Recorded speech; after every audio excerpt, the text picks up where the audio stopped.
అర్జునుడు తీర్థయాత్రకు వెళ్లి ఏడాది పూర్తయ్యాక సుభద్రను వెంట తీసుకుని ఇంద్రప్రస్థానికి చేరుకున్నాడు. పాండవులు మరియు కుంతి వారిని చూసి ఆనందించగా ద్రౌపది మాత్రం నిశ్శబ్దంగా కోపంతో దూరంగా వెళ్ళిపోయింది.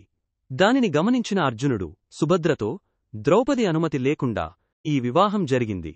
కాబట్టి ఇప్పటినుండి నీవు ఆమె సేవలో ఉండి ఆమె మనసు గెలుచుకో. ఆమె ఒప్పుకున్న రోజునే మనం భార్యాభర్తలుగా కలుస్తాం అని చెప్పాడు. సుభద్ర ఒక్క క్షణం కూడా ఆలోచించకుండా అంగీకరించింది. ఆ రోజు నుండే ఆమె అణకువగా, గౌరవంతో ద్రౌపది సేవ చేయడం ప్రారంభించింది. ద్వారక యువరాణి అయిన సుభద్ర తన గర్వాన్ని విడిచి నిజమైన వినయంతో ప్రవర్తించడాన్ని చూసి ద్రౌపది హృదయం కరిగిపోయింది. ఆమె ప్రేమ స్వచ్ఛమని గ్రహించి ద్రౌపది స్వయంగా సుభద్రను అలంకరించి అర్జునునితో పునర్వివాహం జరిపించింది. ఇంద్రప్రస్థలో సుభద్ర గర్భవతి అయ్యిందనే వార్తతో ఆనందం మరింత రెట్టింపైంది. అర్జునుడు ప్రతిరోజూ ఆమెను ఉద్యానవనంలో నడిపిస్తూ తన యుద్ధ అనుభవాలు, విద్యలు, జీవితం గురించి చెబుతుండేవాడు. ఒక రాత్రి సుభద్ర నిద్రపట్టక, ఏదైనా చెప్పు అని అర్జునుణ్ణి అడిగింది.